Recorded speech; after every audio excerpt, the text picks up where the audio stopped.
વિદ્યાર્થી મિત્રો, આપણે લાસ્ટ લેક્ચરમાં ગાઉસના નિયમના 3 ઉપયોગો પૂરા કર્યા છે. હવે આપણે ચેપ્ટરમાં આગળ વધીએ છીએ અને આ ત્રણેય ઉપયોગોને લગતા ઉદાહરણ અને સ્વાધ્યાયના દાખલા જોઈએ છીએ. જેમાં આપણે સૌપ્રથમ સ્ટાર્ટ કરીએ છીએ ઉદાહરણ 13.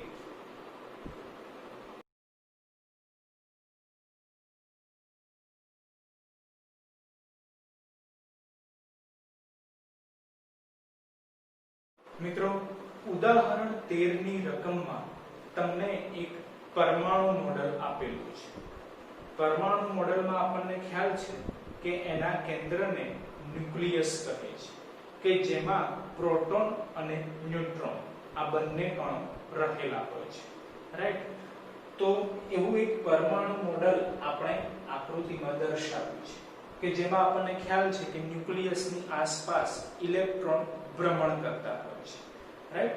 જુઓ તો આકૃતિમાં આપણે આ જે બ્લેક કલરનું રિજિયન દોરેલું છે, એકદમ અંદરનું રિજિયન એ ન્યુક્લિયસ દર્શાવે છે.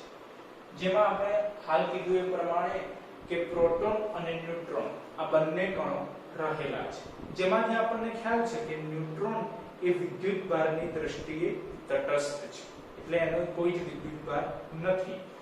જ્યારે પ્રોટોન એ ફક્ત ધન વિદ્યુતભારી છે, જેના આધારે આપણે એવું કહી શકીએ કે ન્યુક્લિયસમાં કયો વિદ્યુતભાર છે, તો ફક્ત ધન વિદ્યુતભાર છે. એટલે જુઓ તો આકૃતિમાં આપણે આ જે બ્લેક કલરનું રિજિયન છે એમાં એટલે કે ન્યુક્લિયસમાં ફક્ત ધન વિદ્યુતભાર દર્શાવેલો છે.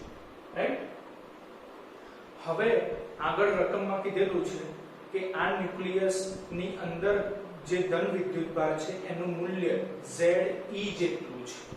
તો ન્યુક્લિયસનું ધન વિદ્યુતભાર Ze જેટલો છે. તો હાલ આપણે કીધું કે ન્યુક્લિયસમાં પ્રોટોન અને ન્યુટ્રોન બંને કણો રહેલા છે, જેમાંથી ન્યુટ્રોનને કોઈ જ વિદ્યુતભાર નથી. તો પ્રોટોનનો જે ધન વિદ્યુતભાર છે એ જ ન્યુક્લિયસનો વિદ્યુતભાર થવો ગણાય. તેનો મીનિંગ શું થયો કે ન્યુક્લિયસનો જે ધન વિદ્યુતભાર છે એ જ પ્રોટોનનો છે. રાઈટ? તો ન્યુક્લિયસનો ધન વિદ્યુતભાર રકમમાં કેટલો આપેલો છે? Ze જેટલો. તો પ્રોટોનનો પણ વિદ્યુતભાર કેટલો થવો ગણાય? તો Ze જેટલો થવો કહેવાય. માટે આપણે રકમ પરથી લખી શકીએ કે પ્રોટોનનો ધન વિદ્યુતભાર જે છે Ze જેટલો. કારણ કે ન્યુક્લિયસનો વિદ્યુતભાર Ze તમને રકમમાં આપેલું છે. હવે જે પરમાણુ મોડેલ આપેલ છે એ તટસ્થ છે. તેનો મીનિંગ શું થયો કે એનો કુલ વિદ્યુતભાર કેવો છે? 0 છે. એટલે કે જેટલો ધન વિદ્યુતભાર છે એટલો જ ઋણ વિદ્યુતભાર છે. તો ધન વિદ્યુતભાર કેટલો છે? Ze જેટલો. તો ઋણ વિદ્યુતભાર કેટલો હોવો જોઈએ? Ze જેટલો. જેથી ટોટલ કેવું થઈ જાય? 0 થઈ જાય. જેના આધારે આપણે કહી શકીએ કે ઋણ વિદ્યુતભાર એટલે કે ઇલેક્ટ્રોનનો વિદ્યુતભાર કેટલો છે? તો Ze જેટલો. રાઈટ?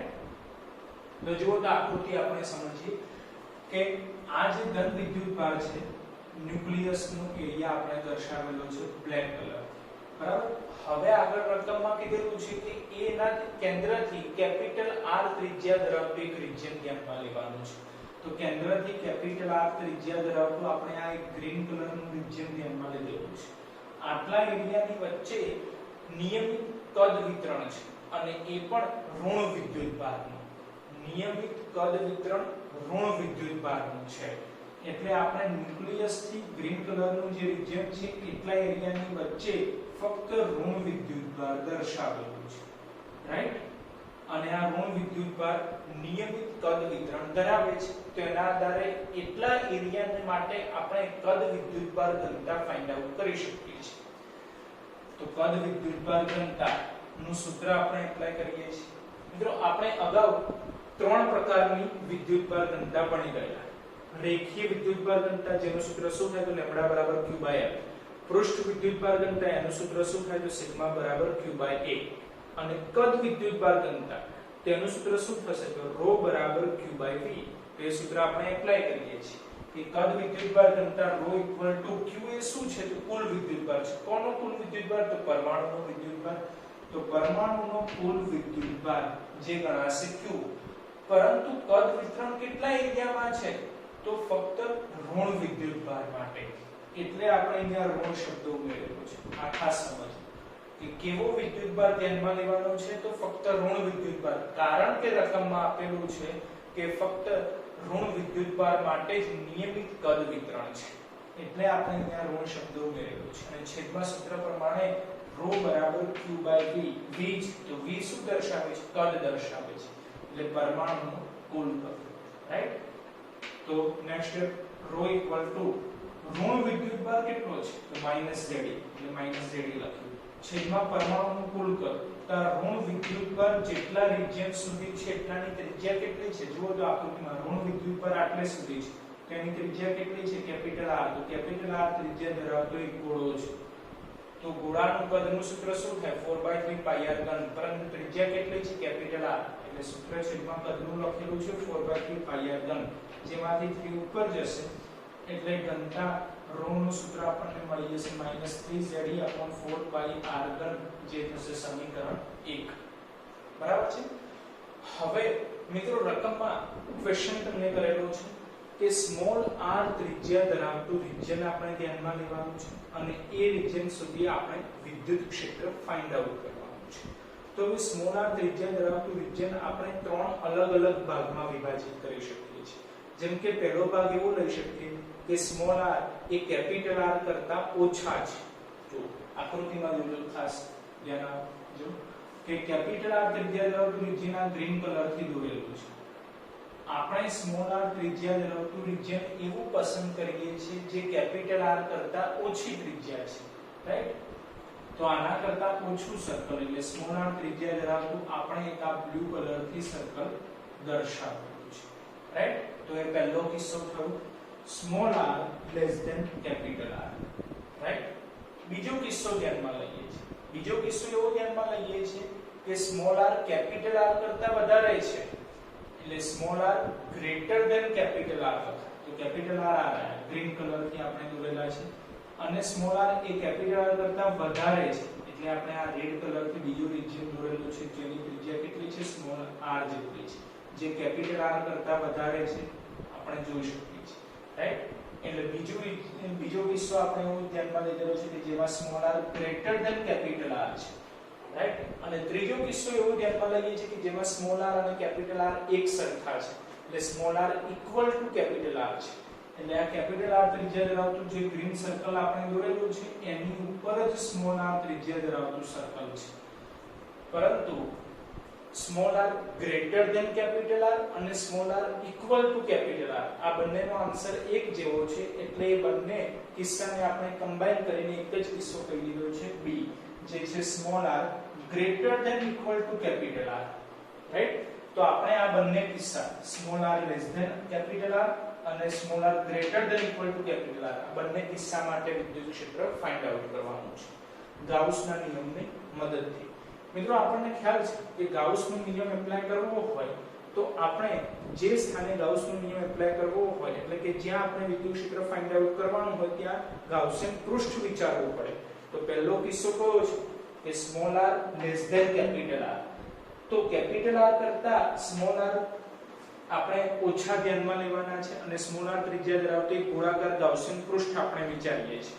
જુઓ તો આકૃતિમાં આપણે બ્લુ કલરથી સ્મોલ r ત્રિજ્યા ધરાવતું એક ગોળાકાર ગાઉસિયન પૃષ્ઠ દર્શાવેલું છે અને આપણે આ પૃષ્ઠ ઉપર કોઈ એક બિંદુ છે કે જ્યાં આપણે વિદ્યુત ક્ષેત્ર ફાઇન્ડ આઉટ કરવાનું છે અને એ પણ ગાઉસના નિયમની મદદથી. તો સૌપ્રથમ આપણે ગાઉસના નિયમનું સૂત્ર શું છે એ ધ્યાનમાં લઈએ છીએ. જો ગાઉસના નિયમ પરથી વિદ્યુત ફ્લક્સનું સૂત્ર છે phi q / epsilon 0. તો સૂત્ર પરથી આપણે સમજી શકીએ કે આપણે સૌપ્રથમ q એટલે કે વિદ્યુત ભાર જોઈશે. તો આ જે એરિયા છે small r less than capital R, એટલે કે આ બ્લુ કલર સુધીનું આપણું આ જે ગોળાકાર ગાઉસિયન પૃષ્ઠ છે એટલે સુધીનો કુલ વિદ્યુત ભાર કેટલો છે એ આપણે નક્કી કરી લઈએ છીએ, રાઈટ? આટલા એરિયા સુધીનો કુલ વિદ્યુત ભાર કેટલો છે એ આપણે નક્કી કરવો છે. તો જો અહીં લખેલું છે કે કુલ વિદ્યુત ભાર q બરાબર આ એરિયા, ખાસ આકૃતિ સમજજો કે આટલા એરિયાની વચ્ચેનો આપણે કુલ વિદ્યુત ભાર નક્કી કરવો છે. તો કઈ રીતે થઈ શકે? તો આ એરિયામાં કયો વિદ્યુત ભાર છે? બ્લેક કલરનું જે રિજિયન દોરેલું છે એની અંદર કયો વિદ્યુતભાર છે તો ફક્ત ધન વિદ્યુતભાર છે. ધન વિદ્યુતભારનું મૂલ્ય કેટલું આપેલું છે તો પ્લસ Zd જેટલું. એટલે અહીં શું લખી કાઢીએ આપણે Zd જેટલું. બરાબર. હવે બાકીનું રિજિયન આટલું છે. એમાં કયો વિદ્યુતભાર છે ઋણ વિદ્યુતભાર છે. પણ જો ખાસ ધ્યાન આપજો કે રકમમાં આટલે સુધીનો બ્લેક લાઈન થી ગ્રીન લાઈન ની વચ્ચે બધું જ ઋણ વિદ્યુતભાર છે અને ઋણ વિદ્યુતભારનું મૂલ્ય કેટલું આપેલું છે -Zd જેટલું. પણ આપણે કેટલો એરિયા કવર કરવાનો છે આપણે ફક્ત આ બ્લુ એરિયા કવર કરવાનો છે. તો હવે એમાં જે ઋણ વિદ્યુતભાર કવર થાય છે એ ઋણ વિદ્યુતભારનું મૂલ્ય કેટલું હશે તે રીતે નક્કી થાય. તો એના માટે આપણને કદ વિદ્યુતભાર ઘનતા આપેલી છે. કદ વિદ્યુતભાર ઘનતા જેનું સૂત્ર શું થાય ρ q/v. પણ એના ઉપરથી આપણે શું જોઈએ છે વિદ્યુતભાર જોઈએ છે. રાઈટ. એટલે કદ વિદ્યુતભાર ઘનતા પરથી q = ρ * v આ સૂત્ર એપ્લાય કરીએ જેનાથી આપણને આટલા એરિયા સુધીનો વિદ્યુતભાર કેટલો છે એ નક્કી મળી જશે. તો આ એરિયા સુધીનો વિદ્યુતભાર ρ * v જેટલો થશે. એટલે આપણે પ્લસ ρ * v લખી દઈએ છીએ. રાઈટ. હવે જોઈએ નેક્સ્ટ સ્ટેપ તો Zd as it is plus as it is ρ એટલે ઘનતા જે સમીકરણ 1 ઉપરથી આપણે લખી શકીએ -3Zd/4πR3 અને v એ કદ છે. કોનું કદ તો જે બ્લુ કલરનું રિજિયન આપણે દોરેલું છે ગોળાકાર ગાઉસિયન પૃષ્ઠ એનું કદ આપણે લખવાનું છે. તો આ બ્લુ કલરનું જે રિજિયન ગોળાકાર ગાઉસિયન પૃષ્ઠ છે તે ગોળો છે. તો ગોળા માટે કદનું સૂત્ર 4/3πr3 પરંતુ ત્રિજ્યા કેટલી છે સ્મોલ r તો એના માટે સ્મોલ r લખી શકાય. તો 4 કેન્સલ થઈ જશે, π કેન્સલ, 3 કેન્સલ, જેના આધારે વિદ્યુતભાર q મળી જશે Ze plus minus Zd small r ધન કેપિટલ R ધન. રાઈટ. જે આપણે સામેની સાઈડ લખેલું છે q = Zd - Zd small r ધન કેપિટલ R ધન. હવે આમાંથી Zd કોમન કાઢી કાઢીએ. અહીંયા 1 બાકી રહેશે 1 - r ધન r ધન. જેમાં ખાસ ધ્યાન રાખવાના કે સ્મોલ r શું છે તો જે રિજિયન આપણે પસંદ કરેલું છે ગોળાકાર ગાઉસિયન પૃષ્ઠ એની ત્રિજ્યા છે. રાઈટ. તો હવે વિદ્યુતભાર q મળી ગયો આપણને. તો એના આધારે આપણે ગાઉસનો નિયમ એપ્લાય કરવાનો છે અને વિદ્યુત ફ્લક્સ phi નું સૂત્ર મેળવીને આપણે વિદ્યુત ક્ષેત્ર શોધવાનું છે. રાઈટ. એટલે વિદ્યુત ફ્લક્સ phi ગાઉસના નિયમ પરથી આપણે એપ્લાય કરીએ તો phi = q/epsilon 0. પરંતુ phi વિદ્યુત ફ્લક્સ છે જેનું સૂત્ર શું થાય vector E dot vector A. પરંતુ સૂક્ષ્મખંડ ધ્યાનમાં લઈએ તો vector E dot dA vector લખી શકાય. હવે ડોટ ગુણાકાર છે તો cos θ આવશે અને dA લીધેલું છે તો સૂક્ષ્મખંડ છે પરંતુ એનું કુલ વિદ્યુત ફ્લક્સ નક્કી કરીએ તો આપણે ઇન્ટિગ્રેશન એટલે કે સંકલન કરી શકીએ. એટલે આપણે ડાયરેક્ટ સૂત્ર એપ્લાય કરેલું છે integration E dA cos θ right equal to q/epsilon 0. હવે આમાં θ શું છે તો θ એ વિદ્યુત ક્ષેત્ર અને ક્ષેત્રફળ સદિશ વચ્ચેનો ખૂણો છે. તો જુઓ આકૃતિમાં વિદ્યુતભાર દરેક એરિયામાં છે તો એના કારણે મળતું વિદ્યુત ક્ષેત્ર પણ દરેક બાજુએ ફેલાયેલું હશે. એટલે આપણે કોઈ પણ એરિયામાં સૂક્ષ્મખંડ ધ્યાનમાં લઈએ જો વિદ્યુત ક્ષેત્ર આ રીતે દરેક એરિયામાં ફેલાયેલું હશે. બરાબર. કારણ કે વિદ્યુતભાર દરેક એરિયામાં આખા સર્કલમાં છે એટલે વિદ્યુત ક્ષેત્ર આ રીતે હશે વેક્ટર E સદિશ. અને જો સૂક્ષ્મખંડ આપણે આ રીતે ધ્યાનમાં લઈએ તો આ પૃષ્ઠ સ્વરૂપે છે.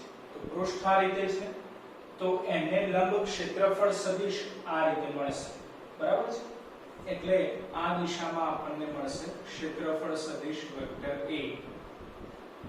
હવે એ પૃષ્ઠખંડ આપણે કોઈ પણ દિશામાં લઈએ જેમ કે આ સ્થાને પૃષ્ઠખંડ લઈએ છીએ બરાબર આ સ્થાને પૃષ્ઠખંડ લઈએ છીએ તો ક્ષેત્રફળ સદિશ આ રીતે મળશે. બરાબર છે. વેક્ટર A અને આ કોણ છે તો વેક્ટર E છે. આ વેક્ટર A છે પરંતુ વિદ્યુતભાર તો દરેક દિશામાં છે એટલે ક્ષેત્રફળ એટલે વિદ્યુત ક્ષેત્ર એ આ દિશામાં પણ મળે વેક્ટર E. બરાબર. તો કોઈ પણ બે સદિશો તમે લઈ શકો છો વેક્ટર E અને વેક્ટર A નું આ જોડકું લો આ જોડકું લો આ જોડકું લો કોઈ પણ દિશામાંનું વેક્ટર E અને વેક્ટર A નું જોડકું આપણે લઈએ તો ખ્યાલ આવશે આકૃતિ ઉપરથી કે બંને સદિશો એક જ દિશામાં જોવા મળે છે અને જો બંને સદિશો એક જ દિશામાં હોય તો ખૂણો કયો બને 0 ડિગ્રી.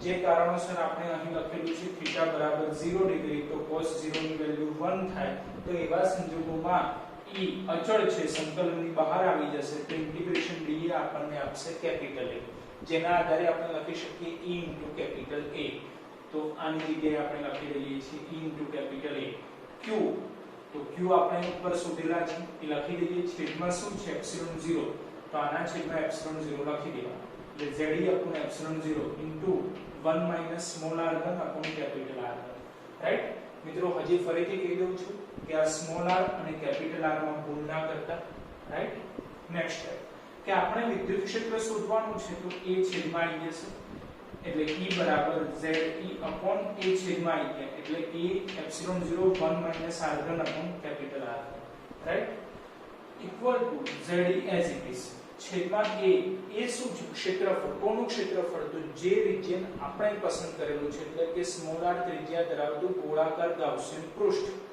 રાઈટ તો સ્મોલ r ત્રિજ્યા ધરાવતું ગોળાકાર ગાઉસિયન પૃષ્ઠ જોઈએ આ બ્લુ કલરનું તો એ તો એક ગોળાકાર છે તો ગોળાના ક્ષેત્રફળનું સૂત્ર જે થાય 4 pi r2 પરંતુ ત્રિજ્યા કેટલી છે સ્મોલ r એટલે સૂત્ર થાય 4 pi r2 epsilon 0 1 minus r1 upon r1 तो नेक्स्ट e बराबर ze as it is છેદમાં 4 pi epsilon 0 આપણે as it is લખીએ છીએ સ્મોલ r2 ને અંદર લઈ લઈએ છીએ રાઈટ સ્મોલ r2 ને અંદર ગુણાકારમાં લઈ લઈએ છીએ તો 1 upon r2 બાકી રહેશે 1 upon r2 હવે આ r2 અહીંયા ગુણાય તો r1 upon r2 r1 upon r2 એટલે ઉપર એક r બાકી રહ્યા તો small r upon capital R right આ વિદ્યુત ક્ષેત્રનું સૂત્ર મળે કોના માટે તો પહેલો કિસ્સો કે જે small r less than capital R છે રાઈટ આ પહેલા કિસ્સા માટે વિદ્યુત ક્ષેત્ર આપણને આટલું મળે રાઈટ હવે બીજો અને ત્રીજો કિસ્સો બંને માટે વિદ્યુતભાર એક સમાન છે જો વિદ્યુતભાર એક સમાન હોય તો ગાઉસના નિયમના સૂત્ર ઉપરથી ફ્લક્સ અને ફ્લક્સ ઉપરથી વિદ્યુત ક્ષેત્ર કેવું મળે એક સમાન મળે એટલે બીજો અને ત્રીજો કિસ્સો આપણે કમ્બાઈન કરી લીધેલો છે જે છે small r greater than equal to capital R પરંતુ આપણે બંને કિસ્સા 1 બાય 1 ચેક કરીએ છીએ જો small r greater than R લઈએ છીએ એટલે આપણે સ્મોલ r ત્રિજ્યા ધરાવતું જે ગોળાકાર ગાઉસિયન પૃષ્ઠ પસંદ કરવાનું છે એ કેપિટલ R કરતા મોટું હોવું જોઈએ રાઈટ જુઓ તો આકૃતિમાં કેપિટલ R ત્રિજ્યા ધરાવતું આ ગ્રીન કલરનું સર્કલ છે એના કરતા મોટી ત્રિજ્યા એટલે કે સ્મોલ r ધરાવતું આપણે ગોળાકાર ગાઉસિયન પૃષ્ઠ રેડ કલરથી દોરેલું છે આ રેડ કલરથી આપણે સ્મોલ r ત્રિજ્યા ધરાવતું ગોળાકાર ગાઉસિયન પૃષ્ઠ દોરેલું છે રાઈટ જે કેવું છે તો સ્મોલ r એ કેપિટલ R કરતા વધારે છે એટલે સ્મોલ r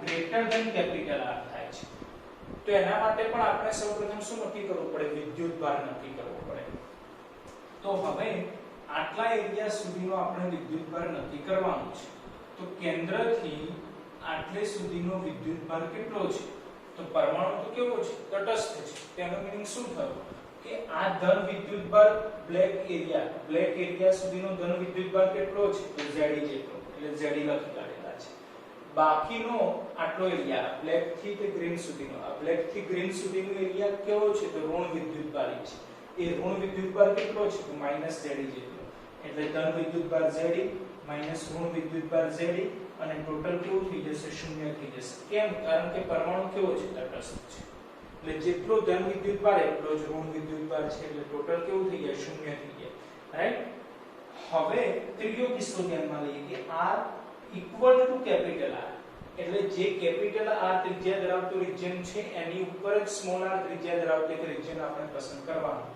એટલે ગોળાકાર ગાઉસિયન પૃષ્ઠ આ સ્થાને હોવું જોઈએ રાઈટ આ રીતે ગ્રીન કલરની ઉપર જ તો એટલે સુધીમાં કેટલો વિદ્યુતભાર કવર થાય છે તો જુઓ બ્લેક કલર સુધીનો ન્યુક્લિયસનો એટલે કે ધન વિદ્યુતભાર જેનું મૂલ્ય છે Ze જેટલું અને બાકીનો આટલે સુધીનો ઋણ વિદ્યુતભાર જેનું મૂલ્ય Ze જેટલું છે એટલે Ze તો Ze Ze કેન્સલ એટલે કુલ વિદ્યુતભાર કેવો થઈ ગયો શૂન્ય થઈ ગયો એટલે બંને કિસ્સા small r greater than capital R અથવા small r equal to capital R બંને માટે કુલ વિદ્યુતભાર કેવો થાય છે શૂન્ય થાય છે રાઈટ કારણ કે પરમાણુ કેવો છે તટસ્થ છે એટલે જેટલો ધન વિદ્યુતભાર એટલો જ ઋણ વિદ્યુતભાર ધેરફોર કુલ વિદ્યુતભાર શૂન્ય થઈ જશે રાઈટ. એટલે કુલ વિદ્યુતભાર Q = 0. તો હવે વિદ્યુત ફ્લક્સ નું સૂત્ર એપ્લાય કરીએ.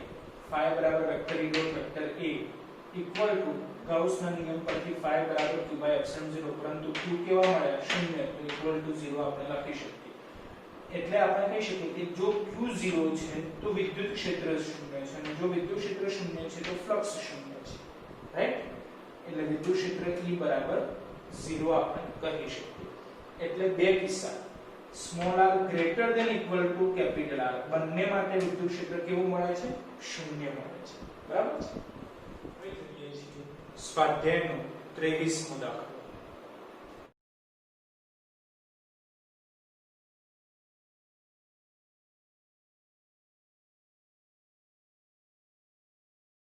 મિત્રો, સ્વાધ્યાયના 23મા દાખલામાં એક રેખીય વિતરણ આપેલું છે, એટલે કે એક અનંત લંબાઈની રેખા આપેલી છે. આ રીતે અનંત લંબાઈની રેખા છે અને એમાં વિદ્યુતભારનું વિતરણ સતત રીતે છે. તો તમને રકમમાં કીધેલું છે કે આ રેખાથી લંબ અંતર, અને લંબ અંતર કેટલું આપેલું છે? તો 2 સેન્ટીમીટર જેટલું. રેખાથી 2 સેન્ટીમીટર જેટલા લંબ અંતરે કોઈ એક બિંદુ છે કે જ્યાં વિદ્યુત ક્ષેત્ર આપેલું છે. તો રેખાથી 2 સેન્ટીમીટર અંતર, જેને આપણે સ્મોલ r કહી દઈએ, તો સ્મોલ r બરાબર 2 સેન્ટીમીટર છે, જેને મીટરમાં કન્વર્ટ કરી દઈએ 0.02 મીટર. તો આટલા અંતરે વિદ્યુત ક્ષેત્ર આપણને આપેલું છે. વિદ્યુત ક્ષેત્ર કેટલું આપેલું છે? તો E બરાબર 9 × 10⁴ ન્યૂટન પર કુલમ્બ જેટલું આપેલું છે. તો જે રેખા છે એ રેખા માટે આપણે રેખીય વિદ્યુતભાર ઘનતા એટલે કે લેમ્બડા ફાઇન્ડ આઉટ કરવાનું છે. રાઈટ. રેખીય વિદ્યુતભાર ઘનતા લેમ્બડા આપણે શોધવાનું છે. તો મિત્રો યાદ કરો ગાઉસના નિયમનો પ્રથમ ઉપયોગ, કે જેમાં આપણે એક અનંત લંબાઈનું સુરેખ ધન વિદ્યુતભારિત તાર ધ્યાનમાં લીધેલો.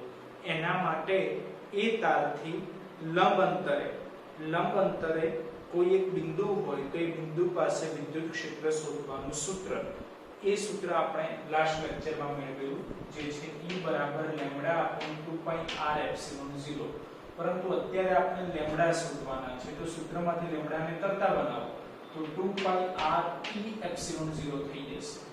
તો lambda equal to 2 as it is pi એટલે 3.14, સ્મોલ r આપેલા છે 0.02, કેપિટલ E પણ આપેલા છે 9 × 10⁴, અને એપ્સિલોન 0 આપણને ખ્યાલ હોય શૂન્ય અવકાશની પરમિટિવિટી, જે થશે 8.85 × 10⁻12.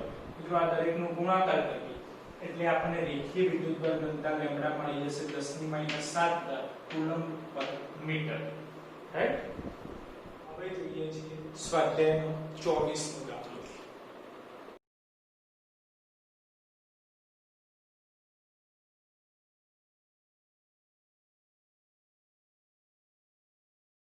મિત્રો, સ્વાધ્યાયના 24મા દાખલામાં તમને ધાતુની 2 સમાન પ્લેટો આપેલી છે, અને આ બંને પ્લેટો એકબીજાને સમાંતર ગોઠવેલી છે. આ રીતે આ એક પ્લેટ છે, આ બીજી પ્લેટ છે. બંને પ્લેટો એક સમાન છે, એકબીજાને સમાંતર છે, અને બંને પ્લેટો ઉપર પૃષ્ઠ વિદ્યુતભાર ઘનતાનું મૂલ્ય સમાન છે, પરંતુ વિજાતીય છે. એટલે કે એક પ્લેટ ઉપર પૃષ્ઠ વિદ્યુતભાર ઘનતા ધન છે, જ્યારે બીજા પ્લેટ ઉપર પૃષ્ઠ વિદ્યુતભાર ઘનતા ઋણ છે. રાઈટ. જેના આધારે આપણે કહી શકીએ કે એક પ્લેટ ધન વિદ્યુતભારિત છે, જ્યારે બીજી પ્લેટ ઋણ વિદ્યુતભારિત છે. જો આકૃતિમાં આ બે પ્લેટ આપણે દર્શાવેલી છે ગ્રીન કલરથી. પ્લેટ 1 કે જે ફક્ત ધન વિદ્યુતભારિત છે, કારણ કે એની પૃષ્ઠ વિદ્યુતભાર ઘનતા પ્લસ છે. રાઈટ. એને એક્ઝેક્ટ સમાંતર બીજી પ્લેટ છે કે જે ઋણ વિદ્યુતભારિત છે, કારણ કે એની પૃષ્ઠ વિદ્યુતભાર ઘનતા નેગેટિવ છે. પૃષ્ઠ વિદ્યુતભાર ઘનતાનું મૂલ્ય સમાન છે, પરંતુ એક ધન છે એક ઋણ છે, જેના આધારે પ્લેટ ધન બનશે અને પ્લેટ ઋણ બનશે. હવે રકમમાં કીધેલું છે કે આપણે 3 અલગ અલગ પાર્ટ ધ્યાનમાં લેવાના છે. પહેલો પાર્ટ કે આ પહેલી પ્લેટ છે એની ડાબી તરફ કોઈ એક બિંદુ પસંદ કરવાનું, જે આપણે બિંદુ P પસંદ કરેલું છે. બરાબર છે.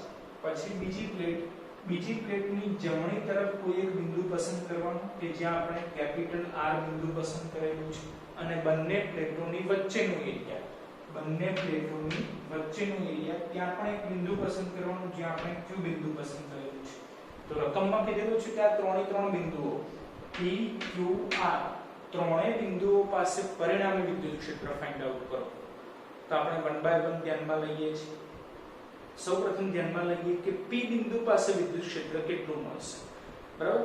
જેના માટે યાદ કરો તો આપણે લાસ્ટ લેક્ચરમાં ગાઉસના નિયમના ઉપયોગો ભણી ગયેલા. એમાંથી બીજો ઉપયોગ શું હતો કે એક અનંત લંબાઈનું ધન વિદ્યુત ભારિત સમતલ ધ્યાનમાં લેવાનું, બરાબર છે. એક અનંત લંબાઈનું ધન વિદ્યુત ભારિત સમતલ હોય આ રીતે, તો એનાથી લંબ અંતરે જમણી તરફ કે ડાબી તરફ લંબ અંતર આપણે ધ્યાનમાં લઈ શકીએ. અને લંબ અંતરે કોઈ એક બિંદુ હોય તો ત્યાં આપણે વિદ્યુત ક્ષેત્ર ફાઇન્ડ આઉટ કરવું હોય તો કરી શકીએ છીએ. જેનું સૂત્ર શું થાય તો σ/2ε0. તો એ અનંત લંબાઈનું ધન વિદ્યુત ભારિત અથવા ઋણ વિદ્યુત ભારિત આપણે લઈ શકીએ છીએ. સમતલ ધ્યાનમાં લઈએ તો એને આપણે પ્લેટ તરીકે પણ કહી શકીએ છીએ, રાઈટ. એટલે અત્યારે ગાઉસના નિયમનો બીજો ઉપયોગ આપણે ધ્યાનમાં લેવો પડશે, જેના આધારે જો પૃષ્ઠ વિદ્યુતભાર ઘનતા બંને પ્લેટો માટે એક સમાન હોય તો વિદ્યુત ક્ષેત્રનું મૂલ્ય પણ બંને પ્લેટો માટે કેવું થાય તો એક સમાન થશે. જેના આધારે આપણે કહી શકીએ કે પ્લેટ 1 ના કારણે જે વિદ્યુત ક્ષેત્ર મળે છે એ E1 છે, પ્લેટ 2 ના કારણે જે વિદ્યુત ક્ષેત્ર મળે છે એ E2 છે. પરંતુ બંને પ્લેટો માટે સિગ્મા એટલે કે પૃષ્ઠ વિદ્યુતભાર ઘનતાનું મૂલ્ય કેવું છે એક સરખું છે. જેના આધારે E1 અને E2 કેવા થાય એક સરખા. એટલે આપણે કહી શકીએ કે E1 E2 સૂત્ર σ/2ε0. બરાબર છે. E1 E2 નું મૂલ્ય આપણને ખ્યાલ આવી ગયો. હવે શું જોઈએ એની દિશા નક્કી કરવાની છે, અને એ પણ ત્રણ અલગ અલગ સ્થાને એટલે કે P સ્થાને, Q સ્થાને અને R સ્થાને. સૌપ્રથમ આપણે ધ્યાનમાં લઈએ છીએ P સ્થાને. ચલો P સ્થાન આ છે. તો P પાસે આપણે E1 ની દિશા નક્કી કરવી છે. તો E1 શું છે તો પ્લેટ 1 ના કારણે મળતું વિદ્યુત ક્ષેત્ર. પ્લેટ 1 કેવી છે તો ધન વિદ્યુતભાર છે. આપણને ખ્યાલ છે ધન વિદ્યુતભારના કારણે મળતું વિદ્યુત ક્ષેત્ર તેનાથી દૂરની તરફ હોય.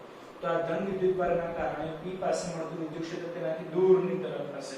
એટલે E1 કઈ તરફ મળશે આપણને ડાબી તરફ. ડાબી તરફ E1 દોરેલું છે, રાઈટ. હવે E2 ની દિશા નક્કી કરવી છે. તો E2 શું છે તો E2 આ ઋણ વિદ્યુતભારિત પ્લેટ છે એના કારણે મળતું વિદ્યુત ક્ષેત્ર છે. આપણને ખ્યાલ છે કે ઋણ વિદ્યુતભારના કારણે મળતું વિદ્યુત ક્ષેત્ર તેના તરફ હોય છે. એટલે આ પ્લેટ નંબર 2 ના કારણે બિંદુ P પાસે મળતું વિદ્યુત ક્ષેત્ર તેના તરફ હશે. એટલે આપણે E2 સદિશ જમણી તરફ દર્શાવેલ છે, રાઈટ. સેમ એ જ પરિસ્થિતિ R બિંદુ પાસે રચાય છે. જો આકૃતિમાં R બિંદુ પાસે આપણે E1 ની દિશા નક્કી કરવી છે. તો E1 શું છે પ્લેટ 1 ના કારણે મળતું વિદ્યુત ક્ષેત્ર છે. તો પ્લેટ 1 કેવી છે ધન વિદ્યુતભારિત. તો ધન વિદ્યુતભારના કારણે મળતું વિદ્યુત ક્ષેત્ર તેનાથી દૂરની તરફ હોય છે. એટલે પ્લેટ 1 ધન વિદ્યુતભારના કારણે બિંદુ R પાસે મળતું વિદ્યુત ક્ષેત્ર તેનાથી દૂરની તરફ એટલે કે E1 આપણે જમણી તરફ દર્શાવેલ છે. હવે E2 ની દિશા નક્કી કરવી છે. તો E2 શું છે ઋણ વિદ્યુતભાર પ્લેટ જે પ્લેટ નંબર 2 છે એના કારણે મળતું વિદ્યુત ક્ષેત્ર છે. તો ઋણ વિદ્યુતભારના કારણે મળતું વિદ્યુત ક્ષેત્ર તેના તરફ હોય, રાઈટ. એટલે પ્લેટ 2 જે ઋણ વિદ્યુતભારિત છે એના કારણે બિંદુ R પાસે મળતું વિદ્યુત ક્ષેત્ર તેના તરફ હોય. એટલે E2 આપણે ડાબી તરફ દર્શાવેલ છે. તો જુઓ તો આપણે અહીં લખેલું છે કે પ્લેટ 1 અને 2 ની બહારના વિસ્તારમાં એટલે પ્લેટ 1 ની ડાબી તરફ અને પ્લેટ 2 ની જમણી તરફ ના વિસ્તારમાં વિદ્યુત ક્ષેત્ર જે છે EP અને ER. પરંતુ આ EP અને ER નું મૂલ્ય કેવું થાય એક સરખું થાય. કેમ એક સરખું થશે? કારણ કે જુઓ તો P પાસે બંને વિદ્યુત ક્ષેત્ર પરસ્પર કેવી દિશામાં છે વિરુદ્ધ દિશામાં છે. R પાસે પણ બંને વિદ્યુત ક્ષેત્ર કેવી દિશામાં છે પરસ્પર વિરુદ્ધ દિશામાં છે. હવે બે સદિશો પરસ્પર વિરુદ્ધ દિશામાં હોય તદુપરાંત બંને સદિશોનું મૂલ્ય કેવું છે તો એક સમાન છે. જો E1 E2 બંનેનું મૂલ્ય સમાન છે અને બંનેની દિશા કેવી છે તો વિરુદ્ધ છે. E1 E2 બંનેની દિશા વિરુદ્ધ છે અને બંનેનું મૂલ્ય કેવું છે એક સમાન છે. જો બે સદિશોનું મૂલ્ય સમાન હોય દિશા પરસ્પર વિરુદ્ધ હોય તો ક્યારે તેમની સરવાળો ના થાય પણ શું થાય બાદબાકી થાય, બરાબર છે. અને બંને કિસ્સામાં બાદબાકી થતી હોય તો બંને કિસ્સા માટે મૂલ્ય કેવું થાય એક સમાન હોય. જેના આધારે આપણે કહી શકીએ કે P પાસે જે વિદ્યુત ક્ષેત્ર મળશે એ જ R પાસે મળશે. એટલે આપણે કહી શકીએ કે EP ER. એટલે અહીં લખેલું છે કે EP ER અને કેટલું થશે તો E1 E2 કરીએ ત્યારે અને એ કેટલું થશે 0 થઈ જાય, બરાબર છે. હવે જે વચ્ચેનો એરિયા છે બંને પ્લેટોની વચ્ચેનો એરિયા એટલે કે Q બિંદુ પાસે આપણે વિદ્યુત ક્ષેત્ર ફાઇન્ડ આઉટ કરવું છે તો બંને પ્લેટોની વચ્ચેના વિસ્તારનું વિદ્યુત ક્ષેત્ર EQ બરાબર હવે આ Q બિંદુ પાસે વિદ્યુત ક્ષેત્ર E1 અને E2 ની દિશા કઈ છે આપણે નક્કી કરી દઈએ તો E1 શું છે પ્લેટ 1 એટલે કે ધન વિદ્યુતભારના કારણે મળતું વિદ્યુત ક્ષેત્ર ધન વિદ્યુતભારના કારણે મળતું વિદ્યુત ક્ષેત્ર તેનાથી દૂરની તરફ હોય એટલે Q પાસે આ પ્લેટ 1 જે ધન વિદ્યુતભાર છે એના કારણે મળતું વિદ્યુત ક્ષેત્ર તેનાથી દૂરની તરફ હશે એટલે E1 આપણે જમણી તરફ દર્શાવેલ છે હવે E2 ની દિશા નક્કી કરવું છે E2 શું છે તો E2 પ્લેટ નંબર 2 કે જે ઋણ વિદ્યુતભાર છે એના કારણે મળતું વિદ્યુત ક્ષેત્ર છે તો ઋણ વિદ્યુતભારના કારણે મળતું વિદ્યુત ક્ષેત્ર તેના તરફ એટલે જો તો પ્લેટ 2 કે જે ઋણ વિદ્યુતભાર છે એના કારણે Q બિંદુ પાસે મળતું વિદ્યુત ક્ષેત્ર તેના તરફ હશે એટલે E2 આપણે જમણી તરફ દર્શાવેલ છે તો આકૃતિ પરથી ખ્યાલ આવે કે Q બિંદુ પાસે E1 E2 બંને સદિશો એક જ દિશામાં મળે છે બંને સદિશો એક જ દિશામાં મળે છે અને જો બે સદિશો એક જ દિશામાં હોય તો તેમનો ડાયરેક્ટ સરવાળો થઈ જાય રાઈટ એટલે E1 E2 E1 કેટલા છે સિગ્મા અપોન 2 એપ્સિલોન 0 E2 કેટલા છે એ પણ સિગ્મા અપોન 2 એપ્સિલોન 0 તો બંનેનો સરવાળો કરીએ તો 2 સિગ્મા અપોન 2 એપ્સિલોન 0 ઉપર નીચે 2 કેન્સલ એટલે બાકી શું રહેશે તો સિગ્મા અપોન એપ્સિલોન 0 એટલે Q પાસે એટલે વચ્ચેના રિજિયનમાં આપણને કંઈક વિદ્યુત ક્ષેત્ર મળશે અને એ પણ કેટલું તો સિગ્મા અપોન એપ્સિલોન 0 જેટલું અને આજુબાજુના વિસ્તારમાં એટલે કે P અને R પાસે વિદ્યુત ક્ષેત્ર કેટલું મળે છે તો 0 મળે છે રાઈટ મિત્રો Q બિંદુ પાસેનું વિદ્યુત ક્ષેત્ર જે આપણને સિગ્મા અપોન એપ્સિલોન 0 જેટલું મળ્યું છે તો હવે રકમમાં સિગ્મા ની વેલ્યુ આપેલી છે તો Q પાસેનું પરિણામ વિદ્યુત ક્ષેત્ર આપણે મેળવી શકીએ છીએ તેની ગણતરી આપણે અહીં દર્શાવી છે કે Q પાસે પરિણામ વિદ્યુત ક્ષેત્ર EQ બરાબર સિગ્મા જેની વેલ્યુ રકમમાં આપેલી છે 17 × 10⁻22 અને છેદમાં છે એપ્સિલોન 0 શૂન્ય અવકાશની પરમિટિવિટી છે જેની વેલ્યુ આપણને ખ્યાલ છે 8.85 × 10⁻12 તો મિત્રો આનો ભાગાકાર કરીએ સાદું રૂપ આપીએ એટલે Q પાસેનું પરિણામ વિદ્યુત ક્ષેત્ર 1.92 × 10⁻10 ન્યૂટન પર કુલમ્બ જેટલું મળશે બરાબર છે